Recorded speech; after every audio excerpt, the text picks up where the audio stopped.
ہر ملک کی طاقت صرف اس کی فوج سے نہیں بلکہ اس ٹیکنالوجی سے بھی نافی جاتی ہے جو ضرورت کے وقت اس کی حفاظت کر سکے۔ پاکستان کی میسائل ٹیکنالوجی کی کہانی صرف میسائلز بنانے کی کہانی نہیں بلکہ انجینئرنگ، سائنس، اسٹریٹجک پلاننگ اور ڈیکیڈز تک چلنے والی ریسرچ کا سفر ہے۔ آج ہم جانیں گے کہ پاکستان کا میسائل پروگرام کہاں سے شروع ہوا، کس طرح ایوالو ہوا اور آج دنیا کے اسٹریٹجک لینڈسکیپ میں اس کی کیا اہمیت ہے۔ شروعات، ضرورت سے اسٹریٹجی تک۔ 1971 کی جنگ پاکستان کی تاریخ کا ایک ٹرننگ پوائنٹ ثابت ہوئی۔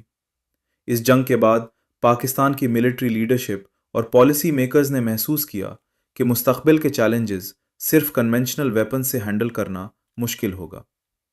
1980 کے دوران پاکستان نے اپنی انڈیجنس میسائل ٹیکنالوجی کی بنیاد رکھنا شروع کی۔ اس مشن کا مقصد تھا ایک ایسا ڈیٹرنس سسٹم ڈیولپ کرنا جو ملک کی ڈیفینسو کیپیبلٹی کو مضبوط بنا سکے۔ اسی دور میں پاکستان نے اپنی تحقیقی تنظیموں کو مضبوط بنانے پر خصوصی توجہ دی۔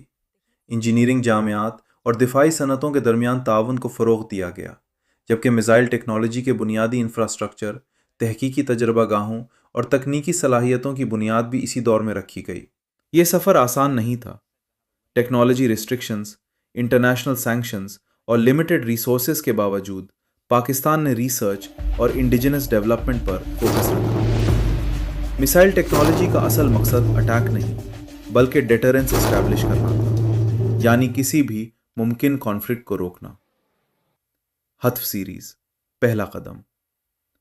پاکستان کے آرگنائز میسائل پروگرام کا پہلا میجر چیپٹر تھا ہدف سیریز۔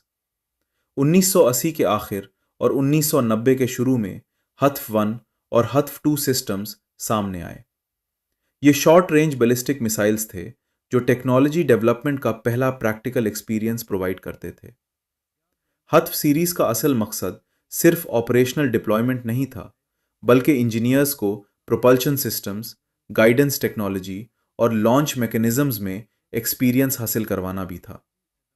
بعد میں ہدف پروگرام ایکسپینڈ ہوتا گیا اور اسی فیملی کے اندر مختلف میسائل سسٹمز ڈیولپ ہوئے۔ ہدف سیریز نے پاکستان کی میسائل انڈسٹری کے لیے فاؤنڈیشن کا کام کیا۔ یہیں سے پاکستان نے انڈیجنس پروڈکشن اور کنٹینیوس امپروومنٹ کی پالیسی اپنانی شروع کی۔ Ghori missile, long range capability.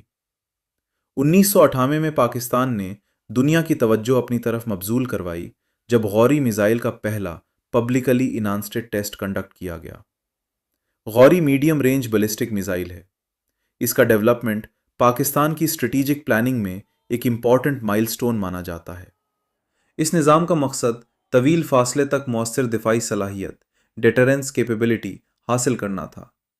Ghori missile مائع ایندھن، لیکوڈ فیول پر مبنی پروپلشن سسٹم استعمال کرتا ہے اور اپنے دور میں پاکستان کے میزائل پروگرام کا ایک انتہائی اہم سنگ میل ثابت ہوا۔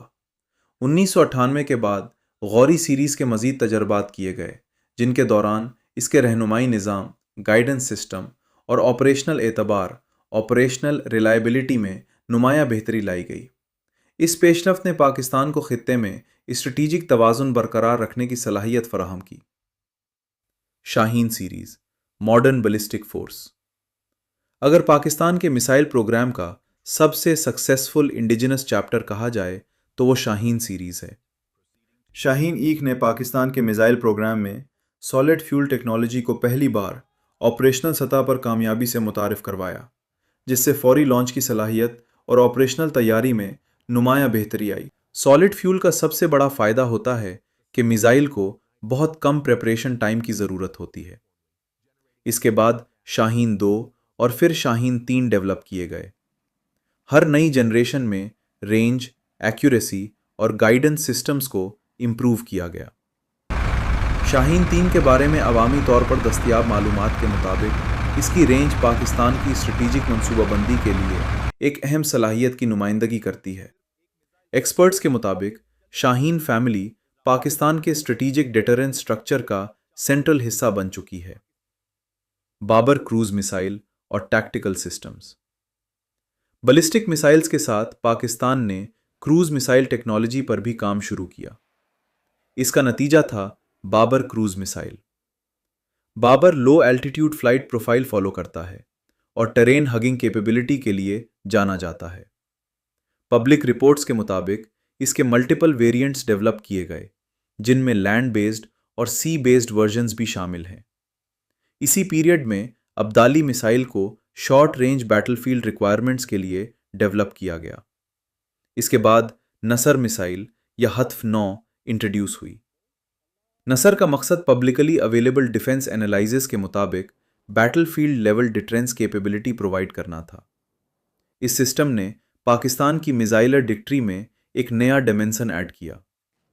یہ تمام سسٹمز دکھاتے ہیں کہ پاکستان نے صرف رینج بڑھانے پر نہیں بلکہ مختلف آپریشنل رولز کے لیے اسپیشلائزڈ میسائل سسٹمز بھی ڈیولپ کیے۔ فتح سیریز اور نئی ٹیکنالوجی۔ ریسنٹ ایئرز میں پاکستان نے فتح سیریز کو پبلکلی انٹروڈیوس کیا۔ فتح 1 اور بعد میں فتح 2 کے سکسیسفل ٹیسٹس آفیشلی اناؤنس کیے گئے۔ پبلک سٹیٹمنٹس کے مطابق ان سسٹمز کا فوکس امپرووڈ پریسیژن اور ماڈرن گائیڈنس ٹیکنالوجی پر ہے۔